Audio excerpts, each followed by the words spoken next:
श्री कृष्ण गोविंद हरे मुरारी, हे नाथ नारायण वासुदेवा। हरे कृष्णा। ओम नमः शिवाय। आप सभी भक्तों का दिन शुभ और मंगलमय हो। आज मार्गशीर्ष मास का 12वां पावन प्रभात उदित हुआ है। हे प्रभु, यह नया प्रभात भी आपके चरणों में समर्पित रहे। आपकी कृपा, आपकी छाया और आपके प्रेम से ही आलोकित हो। हे प्रिय भक्तों, पिछले 11 अध्यायों की यह रमणीय कथा यात्रा आपके प्रेम, आपकी निष्ठा और आपकी सच्ची भक्ति के कारण ही इतनी दिव्य एवं सफल हुई है। आपके हर लाइक, हर कमेंट में प्रभु की कृपा का एक अद्भुत कंपन है, जो इस कथा को दिन प्रतिदिन और भी पवित्र बनाता चला जा रहा है। आपकी उपस्थिति सिर्फ उपस्थिति नहीं, बल्कि एक आध्यात्मिक ऊर्जा है, जिससे यह कथा यज्ञ निरंतर प्रज्वलित, प्रकाशित और सुगंधित रहता है। आपके भावों को हम शत शत प्रणाम करते हैं। कोटि कोटि नमन।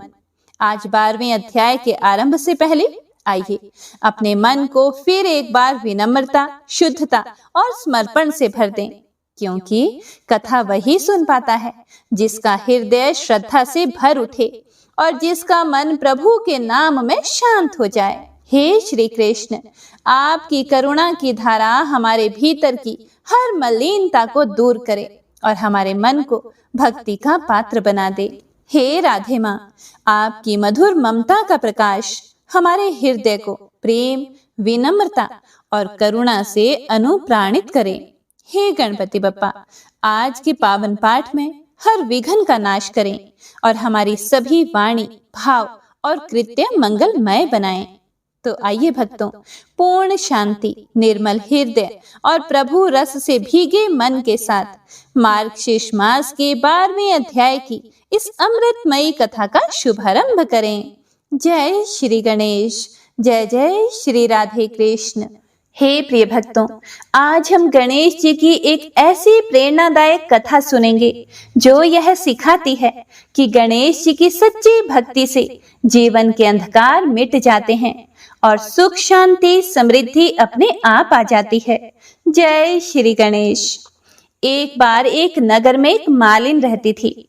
बीमारी के कारण उसके पति की मृत्यु हो चुकी थी। उसके एक 4 साल का बेटा था। वह उसी के सहारे अपना जीवन यापन करती थी। उसकी सास बहुत ही कठोर दिल वाली थी। हमेशा अपनी बहू को ताने मारती रहती थी। कलंकिनी, निर्भाग कहेंगी, मेरे बेटे को खा गई, इस तरह से कहती रहती।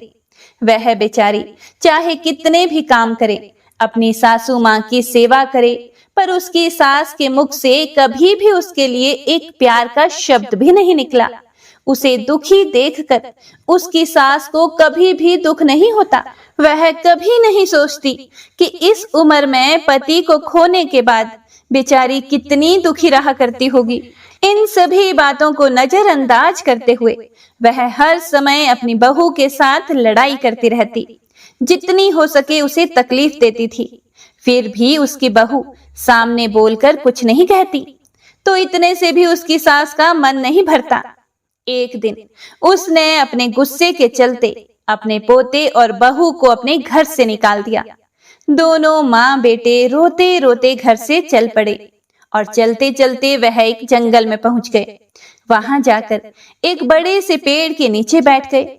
वहां से थोड़ी ही दूरी पर एक गणेश जी का मंदिर था।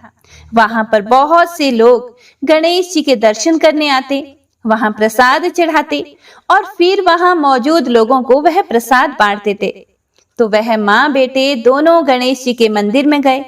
वहां जाकर उसकी माँ की आंखों से आंसू रुकने का नाम नहीं ले रहे थे। उसने गणेश जी के चरणों में सिर झुका दिया और कहा, हे विघ्नहर्ता, अब आप ही मेरे जीवन के साथी हैं। सबने साथ छोड़ा, पर मुझे विश्वास है आप कभी किसी भक्त को अकेला नहीं छोड़ते। यह सुनकर मानो मंदिर की मूर्ति से करुणा टपकने लगी। हे प्रिय भक्तों, और वहीं से गणेश कृपा की कहानी आरंभ हुई। वह रोते हुए कहने लगी कि हे गणेश जी महाराज, मुझसे ऐसी क्या गलती हो गई जिसकी मुझे आप इतनी बड़ी सजा दे रहे हैं। पहले मुझसे मेरे पति को छीन लिया और अब मुझे घर से बेघर कर दिया। अब मैं मेरे बेटे के साथ कहाँ जाऊं, क्या करूं? अब आप ही मुझे कोई रास्ता दिखाएं। आज आपके सिवा हमारे माँ बेटे का कोई सहारा नहीं है। फिर माँ बेटे दोनों मंदिर के आगे बैठ गए। जो लोग गणेश जी का प्रसाद वहां पर बांटते, उसी प्रसाद को खाकर माँ बेटे अपना गुजारा करने लगे। सुबह शाम दोनों माँ बेटे गणेश जी की पूजा पाठ करते। एक दिन बैठे बैठे गणेश जी की कृपा से उन दोनों के मन में आया कि क्यों ना हम जंगल से फूल लाकर बेचें। यहाँ पर रोजाना लोग आते हैं, अगर हम फूल माला बनाकर बेचेंगे तो यहाँ आने वाले लोग पूजा के लिए फूल जरूर खरीदेंगे। तो इस तरह सोचकर दोनों माँ बेटे सुबह जल्दी जंगल में से फूल लाकर फूल माला बनाकर वहां पर बैठ जाते। हे प्रिय भक्तों, कहते हैं जहां भक्ति और परिश्रम मिल जाए वहां चमत्कार होना निश्चित है। माँ बेटे की सच्चाई और कर्म देखकर गणेश जी भगवान प्रसन्न हो उठे। तभी से उनके जीवन में धीरे धीरे उजाला आने लगा, जैसे गणेश जी स्वयं उनके मार्ग को आलोकित कर रहे हों। जब गणेश जी के भक्त वहां पर आते तो उससे फूल खरीदते और बदले में उन्हें कुछ रुपए दे देते। तो इस तरह फूल बेचते बेचते कई दिन हो गए तो कुछ रुपए इकट्ठे हो गए। तो उन्हीं रुपयों से वह पूजा की सामग्री और प्रसाद भी लाकर बेचने लगे और गणेश जी की कृपा से आमदनी बढ़ने लगी। धीरे धीरे उनके पास इतना पैसा इकट्ठा हो गया कि उन्होंने एक मकान बना लिया और पास में ही एक दुकान भी बना ली। अब उस दुकान के अंदर पूजा की सारी सामग्री, मिठाइयाँ, फूल, द्रुवा, घास गणेश भगवान के लिए हर समय मौजूद होता। तो सुविधा के लिए सारे लोग वहीं पर आकर उन्हीं की दुकान से सारा सामान खरीदते। तो वहां पर एक राजा की लड़की थी जो रोजाना मंदिर में पूजा करने आती थी और मालिन की दुकान से ही सारा सामान खरीदती। तो मालिन के बेटे को देखकर राजकुमारी उस पर मोहित हो गई और उससे विवाह करने की सोचने लगी। एक दिन उसने अपनी भाभी माँ से अपने मन की बात कही। तो भाभी अनुभवी थी, उसने कहा, हे ननंद बाईसा, यह तो एक मालिन का बेटा है और तुम तो एक राजा की बेटी हो। अगर तुम्हारा विवाह इस मालिन के बेटे के साथ किया गया तो इससे तो हमारी बड़ी बदनामी होगी। पर राजकुमारी नहीं मानी। तो उसकी भाभी ने राजकुमारी की माँ मतलब कि अपनी सास से यह सारी बात कही कि हमारी बेटी मालिन के बेटे से प्यार करती है और उसी से शादी करना चाहती है। तो उसकी माँ और पिताजी ने उसे बहुत समझाने की कोशिश की, लेकिन वह नहीं मानी। उसने कहा कि मैं प्रतिज्ञा कर चुकी हूँ, अगर मैं शादी करूंगी तो उसी से करूंगी, नहीं तो मैं शादी नहीं करूंगी। तो राजा कहने लगा कि हे बेटी, जब तुमने प्रतिज्ञा कर ही ली है तो मैं तुम्हारी प्रतिज्ञा को कभी नहीं तोड़ूंगा। तो राजा खुशी खुशी अपनी बेटी का विवाह करने के लिए तैयार हो गए और उन्होंने बड़े धूमधाम से अपनी बेटी का विवाह मालिन के बेटे के साथ कर दिया। मालिन ने सबसे पहले बेटे बहू को गणेश जी के मंदिर में ले जाकर पूजा पाठ करवाया और गणेश जी का आशीर्वाद दिलवाया। उसके बाद पूरे नगर में यह बात फैल गई कि गणेश जी भगवान की पूजा करने से सारे दुख दर्द दूर हो जाते हैं। यह माँ बेटे यहाँ पर आए थे तो बिल्कुल ही गरीब थे। इनके पास तो खाने के लिए अन्न भी नहीं था और पहनने के लिए कोई कपड़े भी नहीं थे। और देखो, गणेश जी की कृपा से आज इनके पास कितना धन हो गया है और आज इस लड़के की शादी राजा की बेटी के साथ हो गई है। हे प्रिय भक्तों, यह कोई साधारण बात नहीं थी, यह था गणेश जी का चमत्कार। जो गरीब था वही सेठ बन गया और जिसका सहारा कोई नहीं था वही अब राजकुमार बन गया। यही है गणेश जी की लीला। जो विनम्रता, सेवा और भक्ति से जुड़े रहते हैं उनके जीवन में भगवान स्वयं हाथ जोड़कर आते हैं। तो सारे गांव वाले उसी गणेश मंदिर पर पूजा करने के लिए आने लगे और उन्हीं की दुकान से सामान खरीदते। तो ऐसा करने से मालिन के बेटे का काम दिन दुगुना रात चौगुना तरक्की करने लगा और उधर जिस दिन से मालिन की सास ने उन माँ बेटे को घर से निकाला था, उसी दिन से उनके अन्नदाता रूठ गए थे। उनके घर का सारा सामान बिक गया। धीरे धीरे वह समय आ गया जब उस बुढ़िया के पास एक समय खाने का भोजन तक नहीं था। उसे भूखा मरता देखकर गांव के लोग उस पर बिल्कुल भी दया नहीं दिखाते थे और कहते थे कि अपनी बेचारी विधवा बहू को किस तरह से लड़ाई करके इसने घर से बाहर निकाल दिया, तो अपनी करने का फल भुगत रही है। वह तो बेचारी आज ना जाने कहां होगी। पहले तो भगवान ने उससे उसका पति छीन लिया और फिर एकमात्र घर का सहारा था जो इस बुढ़िया ने छीन लिया। तो यह सुनकर बुढ़िया को अपने किए पर बहुत ही पछतावा होता और गांव वालों की बेरुखी देखकर एक दिन वह रोती हुई गांव छोड़कर निकल गई और चलते चलते उसी जंगल में पहुंच गई जहां गणेश जी का मंदिर था। वहां पहुंचकर मालिन के बेटे से कहने लगी कि बेटा, मैं कई दिनों से भूखी हूँ, मुझे 2 समय की रोटी दे दिया करो, इसके बदले मैं तुम्हारा सारा काम कर दूंगी। तो लड़के को उस पर दया आ गई। उसने उसे काम पर रख लिया।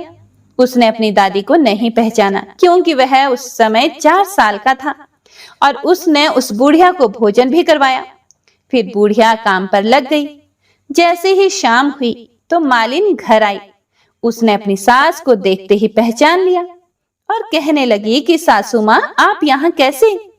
तो सास ने पोते की तरफ इशारा करके कहा कि मेरी इस सेठ के यहाँ नौकरी लग गई है। तो उसकी बहू कहने लगी कि सासू माँ, आप यह कैसी बातें कर रही हो? यह आपका पोता है और यह घर भी आपका है। यहाँ आपको काम करने की कोई जरूरत नहीं है। जब आपने हमें घर से निकाला था तब गणेश जी भगवान ने हमारी रक्षा की थी। तो यह देखकर वह बुढ़िया बड़ी ही हैरान हुई और अपनी बहू से कहने लगी कि बेटा, मुझसे बहुत बड़ी गलती हो गई। मैंने मेरी करने का फल भोग लिया है। तुम्हें घर से निकालने के बाद घर में जो कुछ भी था सब कुछ नष्ट हो गया। मुझे तो खाने के लिए अन्न का एक दाना तक नसीब नहीं होता था और ऊपर से सारे गांव वालों ने मुझसे मुख मोड़ लिया। तभी तो मैं घर छोड़कर निकल गई।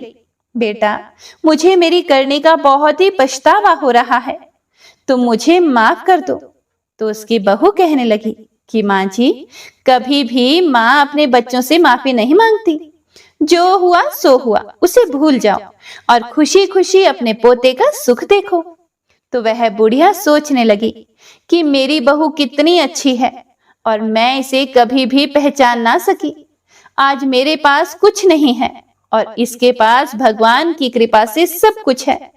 फिर भी देखो मुझे कितने प्रेम पूर्वक अपने घर में रखकर मान सम्मान दे रही है। ऐसा सोचते हुए उस बुढ़िया की आंखों से खुशी के आंसू चल पड़े। हे प्रिय भक्तों, तो देखिए कैसे गणेश जी की कृपा से एक साधारण मालिन का घर सुख और समृद्धि से भर गया और वही सास जिसने उसे घर से निकाला था आज उसी बहू के चरणों में सम्मान पा रही है। यह हमें सिखाता है कि भक्ति, क्षमा और सच्चे कर्म से कोई भी जीवन बदल सकता है। जो सच्चे मन से गणेश जी भगवान का नाम लेता है उसके सारे संकट दूर हो जाते हैं। हे गणेश जी महाराज, जैसे आपने मालिन को सुख और समृद्धि दी, वैसे ही हर उस भक्त को आशीर्वाद देना जो आपकी इस कथा को श्रद्धा से सुने। तो प्रेम से बोलिए श्री गणेश जी भगवान की जय। श्री महादेव जी कहते हैं, हे पार्वती, दक्षिण दिशा में कोल्हापुर नामक एक नगर है जो सभी प्रकार के सुखों का आधार है। सिद्ध महात्माओं का निवास स्थान तथा सिद्धि प्राप्ति का क्षेत्र है। वह भगवती लक्ष्मी की प्रधान पीठ है। वह पौराणिक प्रसिद्ध तीर्थ, भोग और मोक्ष प्रदान करने वाला है। हे पार्वती, वहाँ करोड़ों तीर्थ और शिवलिंग है। रुद्र गया भी वहाँ है। वह विशाल नगर लोगों में बहुत विख्यात है। हे देवी पार्वती, एक दिन कोई युवक पुरुष नगर में आया। वह कहीं का राजकुमार था। उसके शरीर का रंग गोरा, नेत्र बहुत सुंदर, कंधे मोटे, छाती चौड़ी तथा भुजाएं बड़ी बड़ी थी। नगर में प्रवेश करके सभी और महलों की शोभा निहारता हुआ वह देवेश्वरी महालक्ष्मी के दर्शन करने की इच्छा से मणिकंठ तीर्थ में गया और वहां स्नान करके उसने पितरों का तर्पण किया। फिर महामाया महालक्ष्मी जी को प्रणाम करके भक्ति पूर्वक उनकी स्तुति करना आरंभ किया। राजकुमार बोला, जिसके हृदय में असीम दया भरी हुई है, जो समस्त कामनाओं को पूर्ण करती है तथा अपने कटाक्ष मात्र से सारे जगत की रचना, पालन और संहार करती है, उस जगत की माता महालक्ष्मी की जय हो। जिस शक्ति के सहारे उसी के आदेश के अनुसार ब्रह्मा सृष्टि रचते हैं, भगवान विष्णु जगत का पालन करते हैं तथा भगवान शिव अखिल विश्व का संहार करते हैं, उस सृष्टि, पालन और संहार की शक्ति से संपन्न भगवती का मैं भजन करता हूँ। योगी जन आपके चरण कमलों का चिंतन करते रहते हैं। आप अपनी स्वाभाविक सत्ता से ही हमारे समस्त इंद्रिय विषयों को जानते हो। आप ही कल्पनाओं को तथा उसका संकल्प करने वाले मन को उत्पन्न करती हो। इच्छा शक्ति, ज्ञान शक्ति और क्रिया शक्ति, ये सब आपके ही रूप हैं। आप परम ज्ञान रूपी हो। आपका स्वरूप निष्काम, निर्मल, नित्य, निराकार, निरंजन, अनंत तथा निरामय है। आपकी महिमा का वर्णन करने में कौन समर्थ हो सकता है? जो षट चक्रों का भेदन करके अंतःकरण के 12 स्थानों में विहार करती हैं। अनाहत, ध्वनि, बिंदु, नाद और कला, ये जिसके स्वरूप है, उस माता लक्ष्मी को मैं बारंबार प्रणाम करता हूँ। हे माते, आप अपने मुख रूपी पूर्ण चंद्रमा से प्रकट होने वाली अमृत की वर्षा करती हो। आप ही परा, पश्यंती, मध्यमा और वैखरी नामक वाणी हो। मैं आपको नमस्कार करता हूँ। आप जगत की रक्षा के लिए अनेक रूप धारण किया करती हो। आप ही ब्राह्मी, वैष्णवी तथा माहेश्वरी शक्ति हो। वाराही, महालक्ष्मी, नरसिंही, कौमारी, चंडिका, जगत को पवित्र करने वाली लक्ष्मी, सावित्री, चंद्रकला तथा रोहिणी भी आप ही हो। हे परमेश्वरी, आप भक्तों का मनोरथ पूर्ण करने के लिए कल्पलता के समान हो। कृपया करके मुझ पर प्रसन्न हो। हे प्रिय भक्तों, भगवान शिव देवी पार्वती से बोले, हे देवी पार्वती, राजकुमार के द्वारा इस प्रकार स्तुति करने पर भगवती महालक्ष्मी अपना साक्षात स्वरूप धारण करके बोली, हे राजकुमार, मैं तुमसे प्रसन्न हूँ, तुम कोई वरदान मांगो। यह सुनकर राजपुत्र बोला, हे माते, मेरे पिता राजा बृहद्रथ अश्वमेध नामक महान यज्ञ का अनुष्ठान कर रहे थे।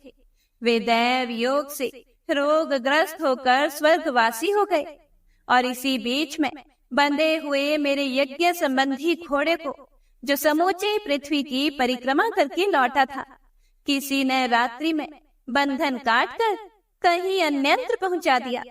उसकी खोज में मैंने कुछ लोगों को भेजा था, किंतु वे कहीं भी उसका पता ना पाकर जब खाली हाथ लौट आए हैं, तब मैं गुरु की आज्ञा लेकर आपकी शरण में आया हूँ। हे देवी, यदि आप मुझ पर प्रसन्न हो तो मेरे यज्ञ का घोड़ा मुझे मिल जाए। हे देवी, जिससे यज्ञ पूर्ण हो सके, तभी मैं अपने पिता का ऋण उतार सकूंगा। भगवती लक्ष्मी ने कहा, हे राजकुमार, मेरे मंदिर के दरवाजे पर एक ब्राह्मण रहते हैं, जो लोगों में सिद्ध समाधि के नाम से विख्यात है। वह मेरी आज्ञा से तुम्हारा सब काम पूरा कर देंगे। महालक्ष्मी के इस प्रकार कहने पर राजकुमार उस स्थान पर आया जहाँ सिद्ध समाधि रहते थे। उनके चरणों में प्रणाम करके राजकुमार चुपचाप हाथ जोड़कर खड़ा हो गया। तब ब्राह्मण ने कहा, तुम्हें माता जी ने यहाँ भेजा है। अच्छा, देखो, अब मैं तुम्हारा सारा अभीष्ट कार्य सिद्ध करता हूँ। इस प्रकार कहकर मंत्र द्वारा ब्राह्मण ने सब देवताओं को पुकारा। राजकुमार ने देखा कि उस समय सब देवता हाथ जोड़े थर थर कांपते हुए वहां उपस्थित हो गए। तब उन श्रेष्ठ ब्राह्मण ने समस्त देवताओं से कहा, हे देवगण, इस राजकुमार का अश्व जो यज्ञ के लिए निश्चित हो चुका था, रात में देवराज इंद्र ने चुरा कर अन्यंत्र पहुंचा दिया है। उसे शीघ्र ही ले आओ। तब देवताओं ने ब्राह्मण के कहने से यज्ञ का घोड़ा लाकर उन्हें दे दिया। इसके बाद उन्होंने उन्हें जाने की आज्ञा दी। देवताओं का आकर्षण देखकर तथा खोए हुए अश्व को पाकर राजकुमार ने ब्राह्मण के चरणों में प्रणाम करके कहा, हे महर्षि, आपका यह सामर्थ्य आश्चर्यजनक है। आप ही ऐसा कार्य कर सकते हैं, दूसरा कोई नहीं। हे ब्राह्मण, मेरी प्रार्थना सुनिए। मेरे पिता राजा बृहद्रथ अश्वमेध यज्ञ का अनुष्ठान आरंभ करके दैव योग से मृत्यु को प्राप्त हो गए हैं। अभी तक उनका शरीर तपाए हुए तेल में सुखाकर मैंने रख छोड़ा है। आप उन्हें पुनः जीवित कर दीजिए। ब्राह्मण ने मुस्कुरा कर कहा, चलो, वहां यज्ञ मंडप में तुम्हारे पिता मौजूद हैं। तब सिद्ध समाधि ने राजकुमार के साथ वहां जाकर जल अभिमंत्रित किया और उसे शव के मस्तक पर रखा। उसके रखते ही राजा सचेत होकर उठ बैठे। फिर उन्होंने ब्राह्मण को देखकर पूछा, हे धर्म स्वरूप, आप कौन हैं? तब राजकुमार ने महाराज से पहले का सारा हाल कह सुनाया। राजा ने अपने को पुनः जीवन दान देने वाले ब्राह्मण को नमस्कार किया। राजा ने पूछा, हे ब्राह्मण देव, किस पुण्य से आपको यह अलौकिक शक्ति प्राप्त हुई है? ब्राह्मण ने मधुर वाणी में कहा, हे राजन, मैं प्रतिदिन आलस्य रहित होकर गीता के 12वें अध्याय का जप करता हूँ। उसी से मुझे यह शक्ति मिली है जिससे तुम्हें जीवन प्राप्त हुआ है। यह सुनकर ब्राह्मणों सहित राजा ने उन महर्षि से उनसे गीता के 12वें अध्याय का अध्ययन किया। उसके महात्म्य से उन सब की सद्गति हो गई। श्री महादेव जी ने आगे कहा, हे देवी पार्वती, हे प्रिय, इसी प्रकार अनेक जीव भी गीता के 12वें अध्याय का पाठ करके परम मोक्ष को प्राप्त हो चुके हैं। ओम नमो नारायणाय। तो आइए सुनते हैं पुण्य फल देने वाली आज की महात्म्य कथा। उससे पहले आज हम भगवान श्री कृष्ण और श्रीमती राधा रानी के प्रेम की एक सच्ची कहानी को सुनेंगे। जय श्री गणेश। एक समय की बात है, भगवान श्री कृष्ण माता अंबिका के मंदिर गए और उनसे प्रार्थना करने लगे कि हे अंबिके, आप मुझ पर कृपा करें। तब माँ अंबिका बोली, हे कन्हैया, बताओ आपकी क्या प्रार्थना है? फिर कन्हैया जी बोले कि हे माँ अंबिके, मुझे एक बात बताओ, पूरी दुनिया में सबसे कोमल वस्तु कौन सी है? फिर माँ बोली, हे कन्हैया, इस दुनिया में सबसे कोमल 2 ही वस्तु हैं, एक श्रीमती राधा रानी और दूसरे आप। कन्हैया हैरान होते हुए बोले, माँ, यह तो मैं जानता हूँ कि श्रीमती राधा रानी अति कोमल है, लेकिन मैं भी कोमल हूँ, यह तो मुझे आज ही पता चला। हे माँ, मैं आपसे एक विनम्र विनती करता हूँ कि आप मुझे बस एक आशीर्वाद दीजिए कि जैसा आपने कहा कि मैं राधा रानी की तरह अति कोमल हूँ, तब मुझे आशीर्वाद दीजिए कि मैं जो चाहूं वही बन जाऊं। यह सुनकर माँ अंबिके मुस्कुराती हुई बोली, जाओ कन्हैया, आपको आशीर्वाद दिया कि आप जो चाहोगे वही बन जाओगे। ऐसा सुनकर कन्हैया बड़े खुश हुए और अपने घर चले गए। तब कन्हैया ठीक श्री राधा रानी के सम्मुख पहुंच गए, जहां कन्हैया श्री राधा रानी के आभूषणों की तरफ देखते हैं, जो कि श्री ललिता जी श्री राधा रानी को सजा रही थी। तभी श्री कृष्ण ने सोचा कि यह आभूषण कितने कठोर हैं, जो मेरी राधा रानी को कष्ट देते हैं। वह इन कठोर आभूषणों को पहन तो जरूर लेती हैं, लेकिन केवल और केवल मेरी प्रसन्नता के लिए कि मैं सुखी रहूं। लेकिन इतनी सुंदर और इतनी कोमल श्री राधा रानी को इन आभूषणों की क्या आवश्यकता है? हे प्रिय भक्तों, एक बार श्री कृष्ण ने बरसाने में छुपकर राधा रानी को श्रृंगार करते हुए देखा। इतने भारी और चुभने वाले गहने श्री राधा रानी अपने फूल से शरीर पर पहन रही थी।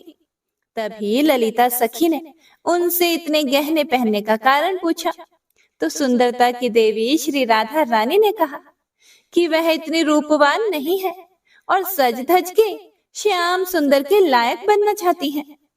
तब कृष्ण को यह सुनकर बड़ा ही दुख हुआ कि श्री राधा अपने प्रेम में इतने चुभने वाले भारी गहने पहन रही है।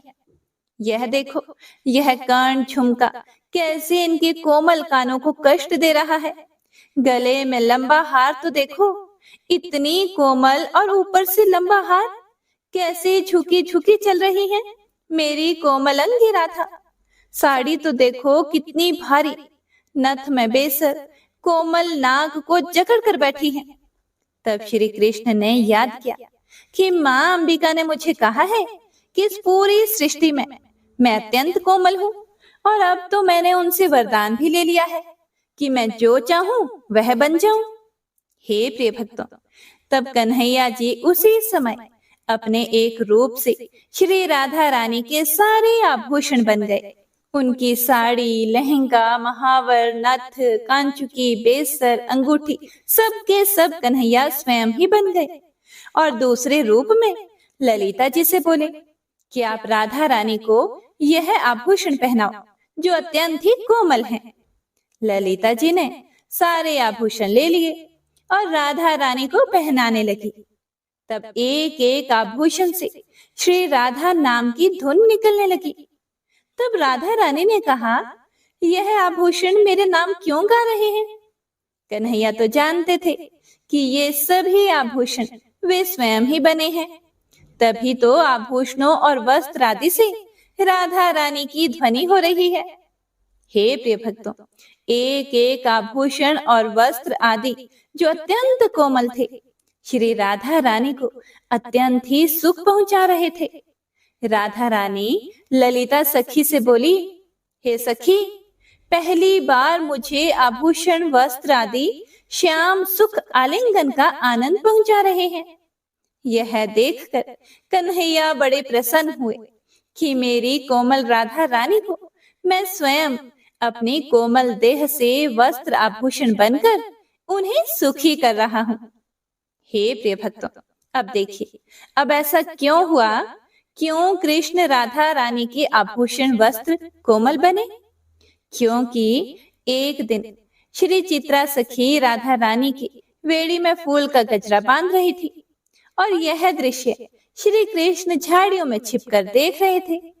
तभी राधा रानी की वेड़ी में जैसे ही चित्रा जी पुष्प बांधती, तभी राधा रानी अपने केशों को फैलाकर सारे फूलों के गजरे को धरती पर फैला देती।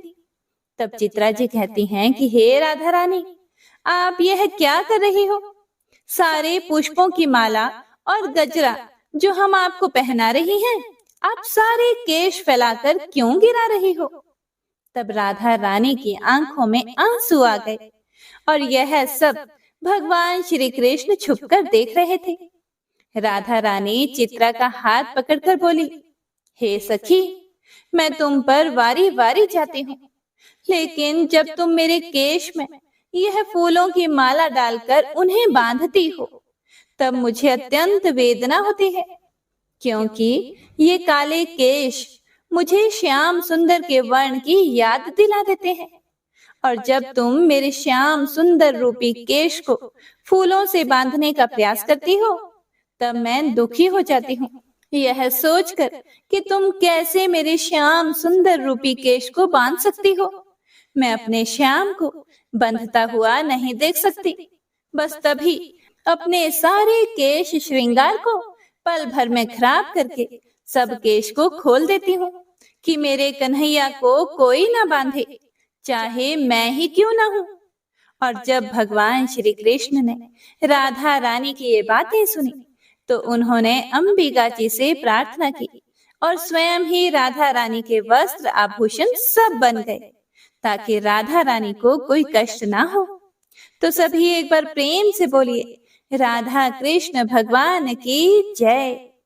तो आइए अब सुनते हैं आज की महात्म्य कथा, जिसमें आज हम श्री कृष्ण जन्म की बड़ी ही पावन कथा को सुनेंगे। ओम नमो नारायणाय। नारद जी ने पूछा, हे महाभाग, श्री कृष्ण का जन्म वृतांत महान पुण्यप्रद और उत्तम है। वह जन्म, मृत्यु और जरा का नाश करने वाला है। इसीलिए हे प्रभु, आप इस प्रसंग को कुछ विस्तार के साथ बताइए। वसुदेव किसके पुत्र थे और देवकी किसकी कन्या थी? देवकी और वसुदेव पूर्व जन्म में कौन थे? उनके विवाह का वृतांत भी बताइए।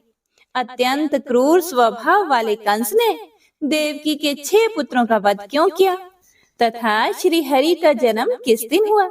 यह सब मैं सुनना चाहता हूँ। आप कृपा पूर्वक कहिए। नारद जी की यह बात सुनकर श्री नारायण ने कहा, हे देव ऋषि, महर्षि कश्यप ही वसुदेव हुए थे और देव माता अदिति देवकी के रूप में अवतीर्ण हुई थी। पूर्व जन्म के पुण्य के फल से ही उन्होंने श्री हरि को पुत्र रूप से प्राप्त किया था। हे नारद, देव मीर द्वारा मारिशा के गर्भ से महान पुरुष वसुदेव का जन्म हुआ। उनके जन्म काल में अत्यंत हर्ष से भरे हुए देव समुदाय ने आनक और दुंदुभि नामक बाजे बजाए थे। इसीलिए श्री हरि के जनक वसुदेव को प्राचीन संत महात्मा आनक दुदुम्भी कहते हैं। यदुकुल में आहुक के पुत्र श्रीमान देवक हुए थे, जो ज्ञान के समुद्र कहे जाते हैं। उन्हीं की पुत्री देवकी थी। यदुकुल के आचार्य गर्ग ने वसुदेव के साथ देवकी का विधि पूर्वक यथोचित विवाह संबंध करवाया था। देवक ने विवाह के लिए बहुत सामान इकट्ठे किए थे। उन्होंने उत्तम लगन में अपनी पुत्री देवकी को वसुदेव के हाथ में समर्पण कर दिया था।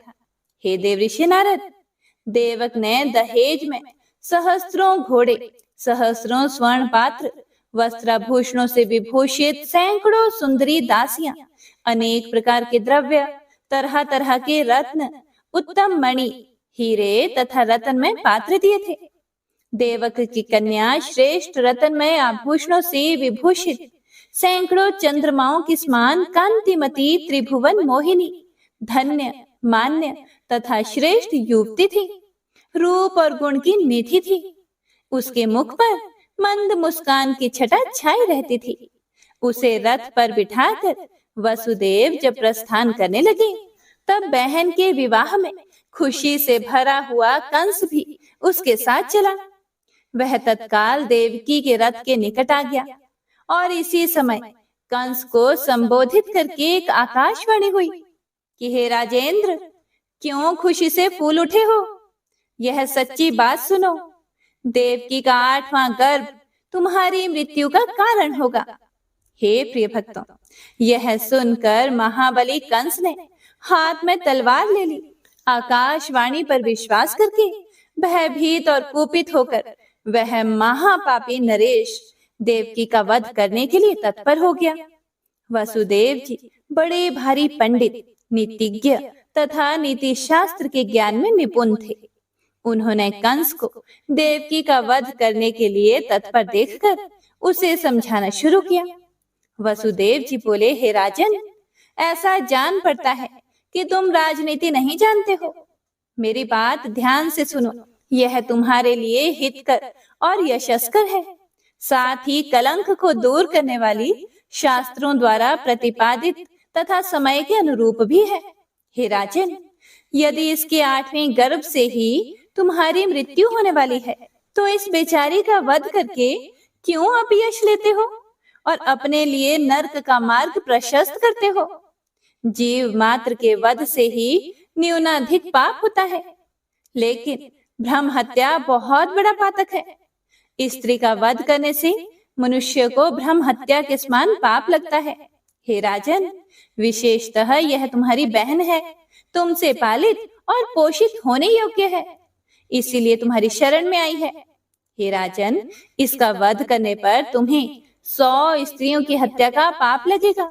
मनुष्य जप, तप, दान, पूजा, तीर्थ दर्शन, ब्राह्मण भोजन और होम यज्ञ आदि का अनुष्ठान स्वर्ग की प्राप्ति के लिए ही करता है। साधु पुरुष समस्त संसार को पानी के बुलबुले और स्वप्न की भांति निस्सार एवं मिथ्या मानते हैं और भयदायक समझते हैं।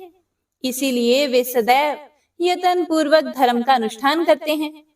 यदुकुल कमल दिवाकर धर्मिष्ठ हे नरेश, अपनी इस बहन को छोड़ दो, मारो मत। तुम्हारी राजसभा में कई प्रकार के विद्वान हैं, तुम उन सब से पूछो कि इसके विषय में क्या करना चाहिए। भाई, इसके 8वें गर्भ में जो संतान होगी उसे मैं तुम्हारे हाथ में दे दूंगा, उससे मेरा क्या प्रयोजन है? अथवा हे राजन, जितनी भी संतानें होंगी उन सब को मैं तुम्हारे हवाले कर दूंगा, क्योंकि उनमें से एक भी मुझे तुमसे अधिक प्रिय नहीं है। हे राजन, बहन को जीवित छोड़ दो, यह तुम्हें बेटी के समान प्यारी है। तुमने इस छोटी बहन को सदा ही मीठे अन्नपान देकर पाल पोसकर बड़ा किया है। हे प्रिय भक्तों, वसुदेव जी की यह बात सुनकर राजा कंस ने बहन को छोड़ दिया। वसुदेव जी प्यारी पत्नी को साथ लेकर अपने घर गए। हे देवऋषि नारद, देवकी के गर्भ से क्रमशः जो 6 संतानें हुई उन्हें वसुदेव जी ने कंस को दे दिया, क्योंकि वे सत्य से बंधे हुए थे। कंस ने क्रमशः उन सब को मार डाला। देवकी के 7वें गर्भ के आने पर कंस ने भय के कारण उसकी रक्षा की ओर विशेष ध्यान दिया, लेकिन योग माया ने उस गर्भ को खींचकर रोहिणी के पेट में रख दिया। रक्षकों ने राजा को यह सूचना दी कि देवकी का 7वां गर्भ गिर गया। उसी गर्भ से भगवान अनंत प्रकट हुए, जो संकर्षण नाम से प्रसिद्ध हुए। उसके बाद देवकी का 8वां गर्भ प्रकट हुआ, जो वायु से भरा हुआ था।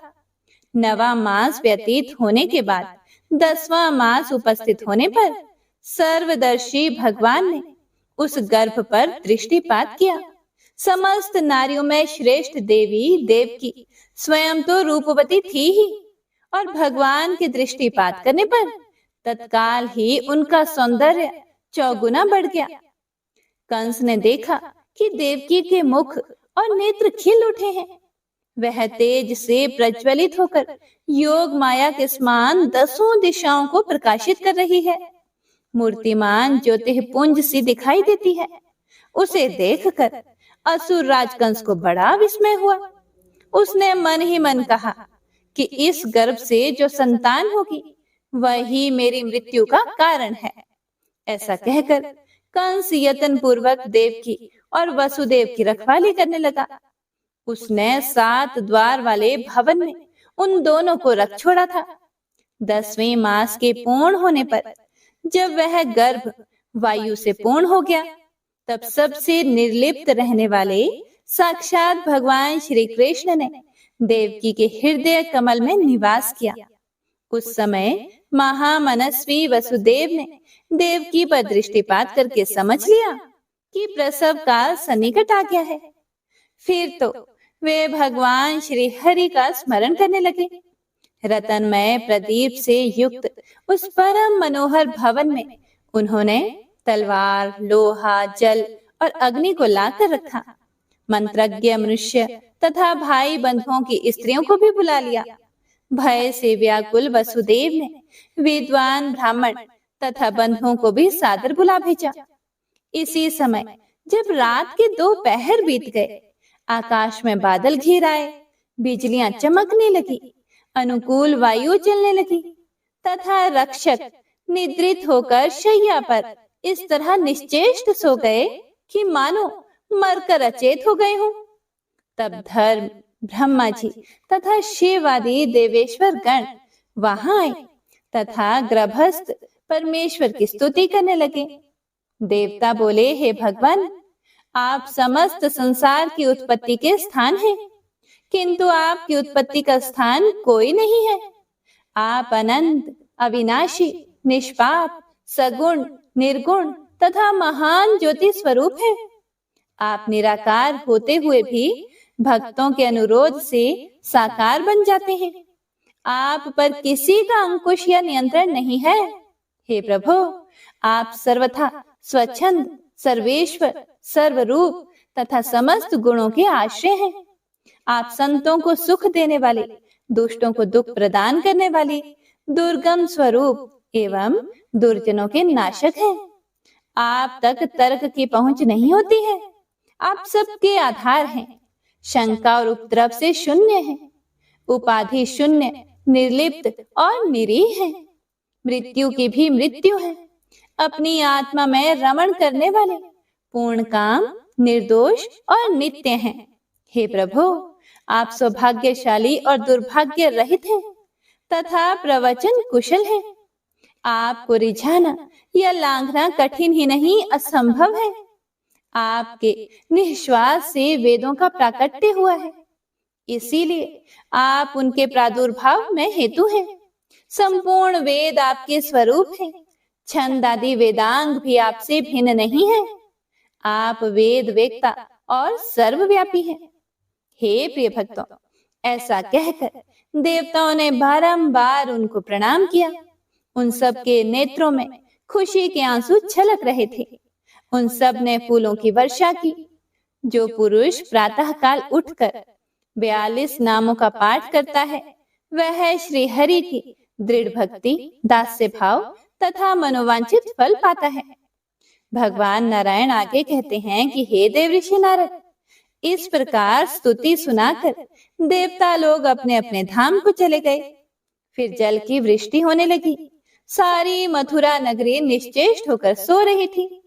हे देव ऋषि नारद, वह रात्रि घोर अंधकार से व्याप्त थी। जब रात के 7 मुहूर्त निकल गए और 8वां उपस्थित हुआ, तब आधी रात के समय सर्वोत्कृष्ट शुभ लग्न आया।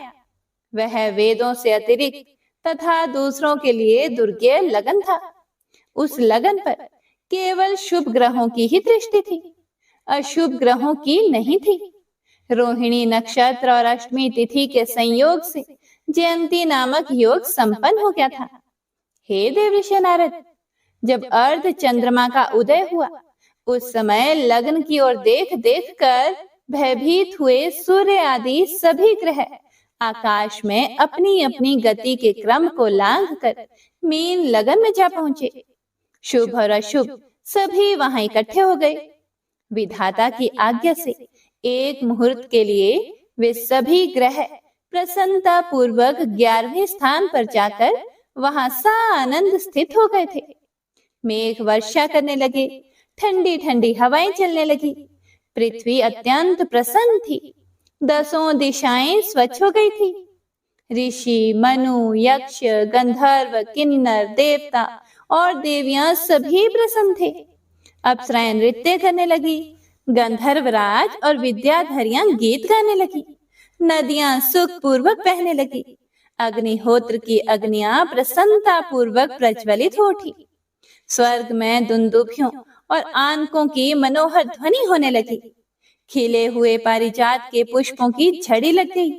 पृथ्वी नारी का रूप धारण करके स्वयं सूतिका गार में गई। वहां जय जयकार, शंखनाद तथा हरि कीर्तन का शब्द गूंज रहा था। इसी समय सती देव की वहां गिर पड़ी। उनके पेट से वायु निकल गई और वहीं भगवान श्री कृष्ण दिव्य रूप धारण करके देवकी के हृदय कमल के कोश से प्रकट हो गए।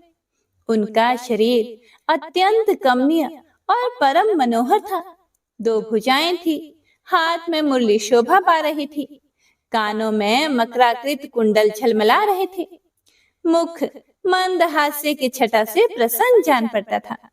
हे प्रिय भक्तों, वे भक्तों पर कृपा करने के लिए कातर से दिखाई पड़ते थे।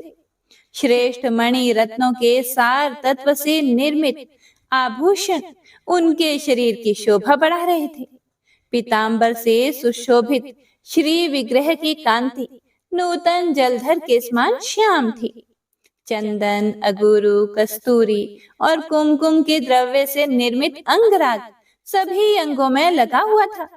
उनका मुख चंद्र शरद पूर्णिमा के शशधर की शुभ्र ज्योत्सना को तिरस्कृत कर रहा था। बिंब फल के सदृश लाल अधर के कारण उनकी मनोहरता और बढ़ गई थी। माथे पर मोर पंख के मुकुट तथा उत्तम रतनमय किरीट से श्री हरि की दिव्य ज्योति और भी जाज्वल्यमान हो उठी थी। टेढ़ी कमर, त्रिभंगी झांकी, वनमाला का श्रृंगार, वक्ष में श्रीवत्स की स्वर्णमयी रेखा और उस पर मनोहर कौस्तुभ मणि की भव्य प्रभा अद्भुत शोभा दे रही थी। उनकी किशोर अवस्था थी। वे शांत स्वरूप भगवान श्री हरि, ब्रह्मा और महादेव जी के भी परम कांत हैं। हे मुने, वसुदेव और देवकी ने उन्हें अपने समक्ष देखा। उन्हें बड़ा विस्मय हुआ। वसुदेव जी ने अपनी पत्नी देवकी के साथ अश्रुपूर्ण नयन, पुलकित शरीर तथा नतमस्तक होकर हाथ जोड़कर भक्ति भाव से उनकी स्तुति की। हे प्रिय भक्तों, वसुदेव जी द्वारा बोली गई स्तुति को ध्यान से सुनिएगा। वसुदेव जी बोले, हे भगवान, आप श्रीमान, इंद्रियातीत, अविनाशी, निर्गुण, सर्वव्यापी, ध्यान से भी किसी के वश में ना होने वाले, सबके ईश्वर और परमात्मा है। स्वेच्छामय, सर्वस्वरूप, स्वच्छंद रूपधारी, अत्यंत निर्लिप्त परब्रह्म तथा सनातन बीज रूप है। आप स्थूल से भी अत्यंत स्थूल, सर्वत्र व्याप्त, अतिशय सूक्ष्म, दृष्टिपथ में न आने वाले, समस्त शरीरों में साक्षी रूप से स्थित तथा अदृश्य हैं। हे प्रभु, साकार, निराकार, सगुण, गुणों के समूह, प्रकृति, प्रकृति के शासक तथा प्राकृत पदार्थों में व्याप्त होते हुए भी प्रकृति से परे विद्यमान है। हे विभो, आप सर्वेश्वर, सर्वरूप, सर्वांतक, अविनाशी, सर्वाधार, निराधार और तर्क के अविष्य हैं। मैं आपकी क्या स्तुति करूं? भगवान अनंत भी आपकी स्तुति करने में असमर्थ है।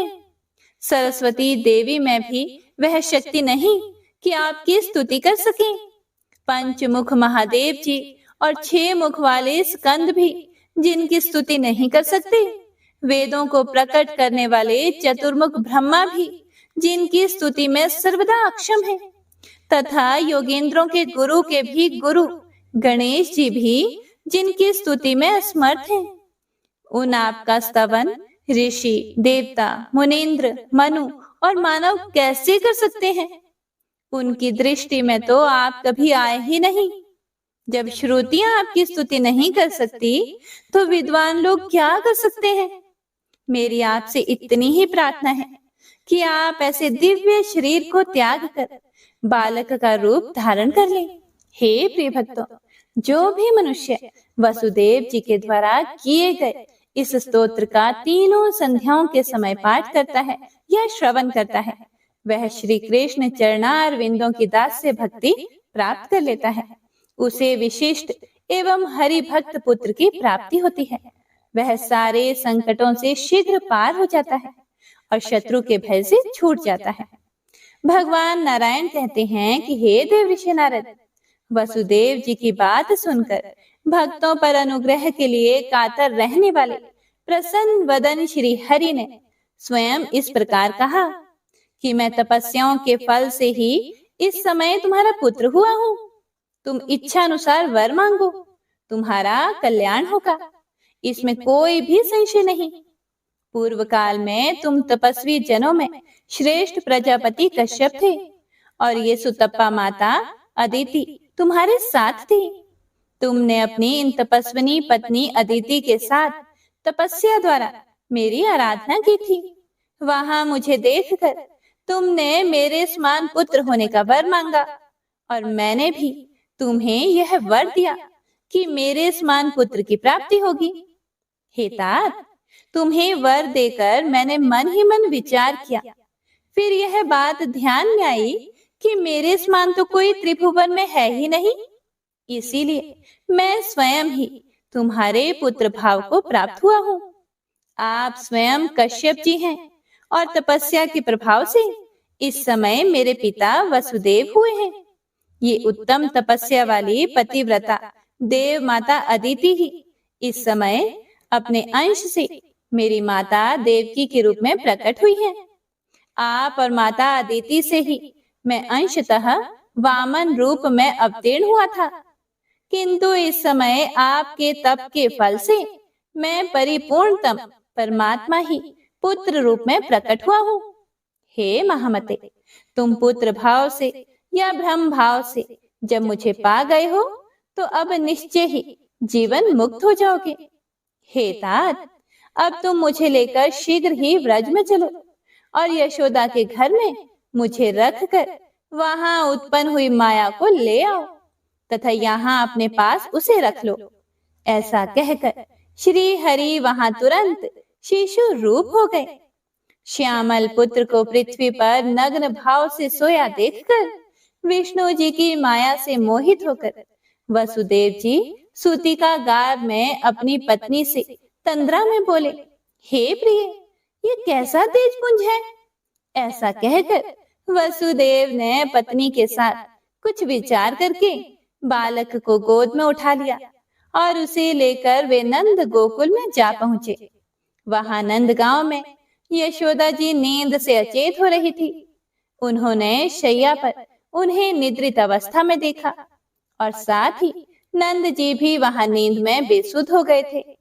वहां घर में जो कोई भी मनुष्य था सब सोए हुए थे।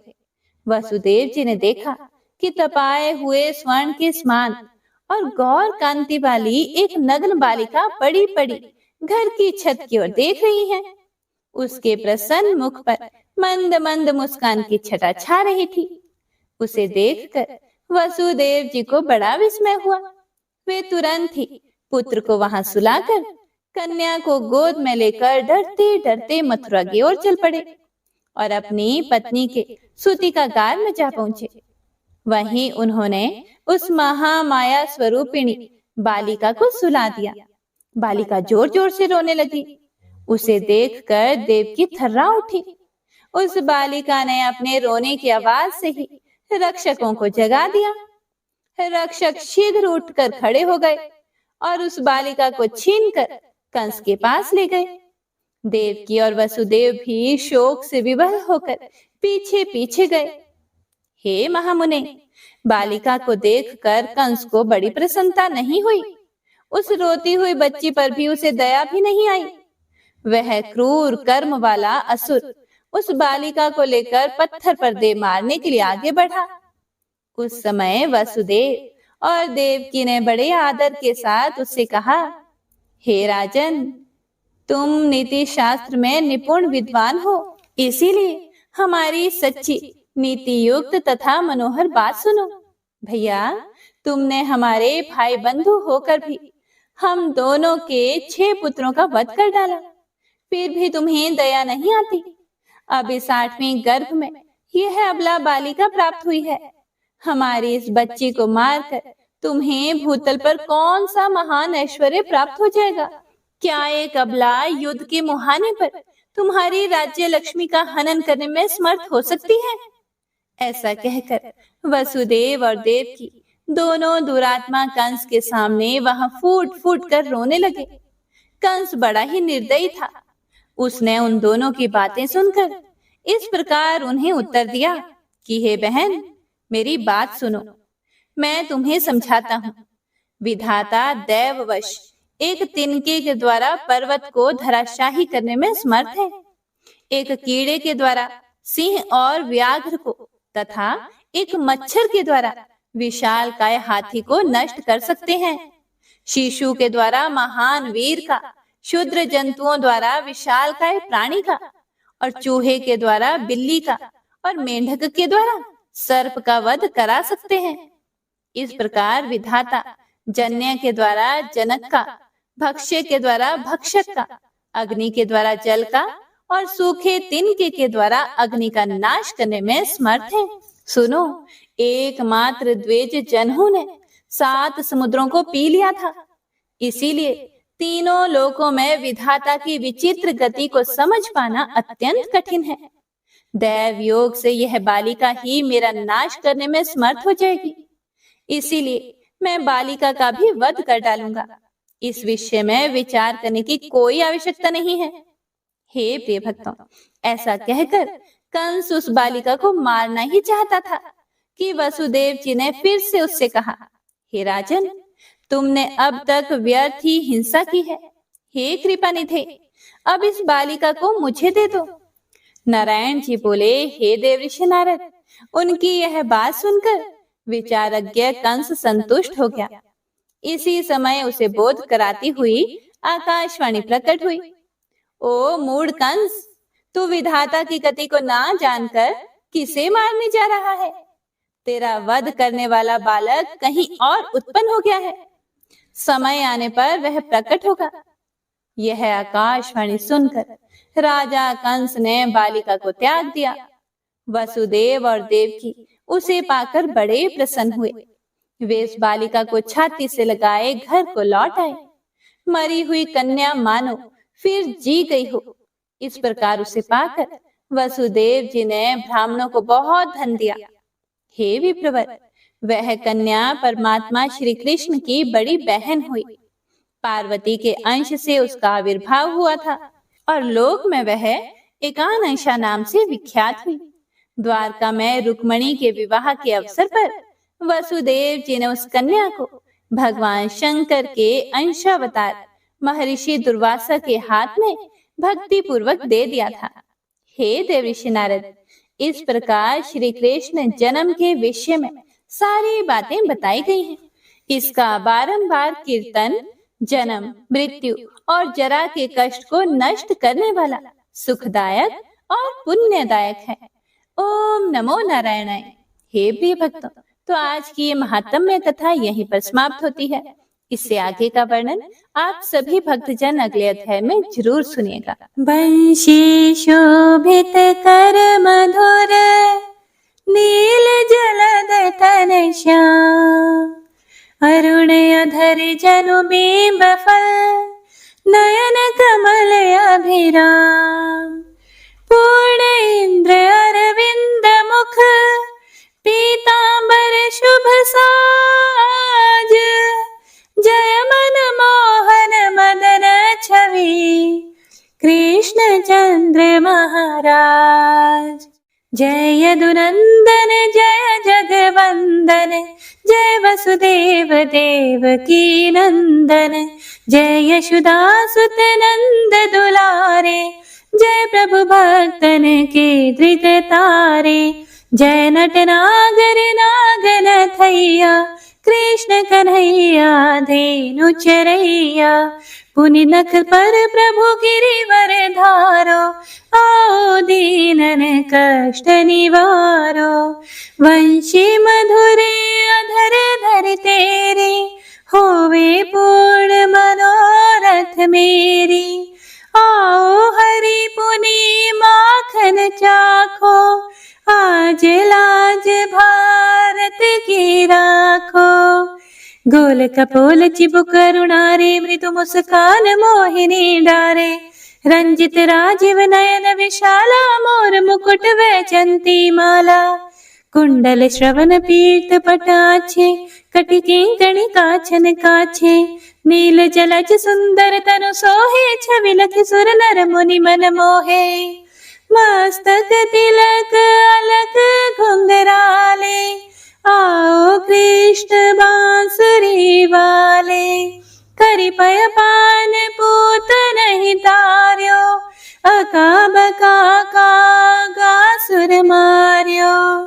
मधुवन जलत अग्नि जब ज्वाला, भई शीतल लखि तहि नंद लाला, सुरपति जब ब्रज चढ़े और साई, मोसर धार वारी वर्षाई, लगत लगत ब्रज चहन बहायो, गोवर्धन नख धारी बचायो, लखी यशोदा मन ब्रह्माधिकाई, मुख मह 14 भुवन दिखाई, दुष्ट कंस अति उधम मचायो, कोटि कमल जब फूल मंगायो, नाथी काली यही तब तुम लीन है, चरण चिन्ह दई निर्भय कीन है। करि गोपिन संग रास विलासा, सबकी पूर्ण करी अभिलाषा, केतिक महासुर संहार्यो, कंस ही केस पकड़ी दई मार्यो, मात पिता की बंदी छुड़ाई, उग्रसेन कहा राज दिलाई, मही से मृतक छहो सुत लायो, मातु देव की शोक मिटायो, भौमासुर मुरे दैत्य सहारी, लाए अट 10 सहस कुमारी, दई भी नहीं तृण चीर सहारा, जरा सिंधु राक्षस कह मारा। असुर बकासुर आदिक मार्यो, भक्तन के तब कष्ट निवार्यो, दीन सुदामा के दुख टार्यो, तंदुल 3 मूठ मुख डार्यो। प्रेम के साग विदुर घर मांगे, दुर्योधन के मेवा त्यागे, लखी प्रेम की महिमा भारी, ऐसे श्याम दीन हितकारी। भारत के पारथ रथ हाके, लिए चक्र करे नहीं बलता के, निज गीता के ज्ञान सुनाए, भक्तन हृदय सुधा वर्षाए। मीरा थी ऐसी मतवाली, विष पी गई बजा कर ताली, राणा भेजा सांप पिटारी, शालिग्राम बने बनवारी। निज माया तुम विधि दिखायो, उरते संशय सकल मिटायो, तब शत निंदा करि तत्काला, जीवन मुक्त भयो शिशुपाला। जब ही द्रौपदी टेर लगाई, दीनानाथ लाज अब जाई, तुरत ही वसन बने नंदलाला, बढ़े चीर भई अरि मोह काला। असनाथ के नाथ कन्हैया, डूबत भंवर बचावत नैया, सुंदर दास आसुर धारी, दया दृष्टि कीजिए बनवारी। नाथ सकल मम कुमति निवारो, क्षमहु बेगी अपराध हमारो, खोलो पट अब दर्शन दीजिए, बोलो कृष्ण कन्हैया की जय, बोलो कृष्ण कन्हैया की जय, बोलो कृष्ण कन्हैया की जय। यह चालीसा कृष्ण का पाठ करे उरधारी, अष्ट सिद्धि नवनिधि फल, लहे पदारथ चारी। जय श्री कृष्ण। हे प्रिय भक्तों, तो यह थी आज की महात्म्य कथा। उम्मीद है आपको पसंद आई होगी। पसंद आए तो वीडियो को लाइक अवश्य किया कीजिए, और अगर चैनल को अभी तक आपने सब्सक्राइब नहीं किया है तो कृपया अभी कर लीजिए। और आज सोम प्रदोष व्रत है, हमारे चैनल पर सोम प्रदोष व्रत की कथा भी पोस्ट कर दी गई है। आप सभी भक्तजन एक बार कथा का श्रवण जरूर कीजिएगा और भगवान शिव शिवा का आशीर्वाद प्राप्त कीजिएगा। भगवान आपकी समस्त मनोकामनाओं को पूर्ण करें, आपके घर में सुख शांति सुख समृद्धि हमेशा बनी रहे। हरे कृष्णा।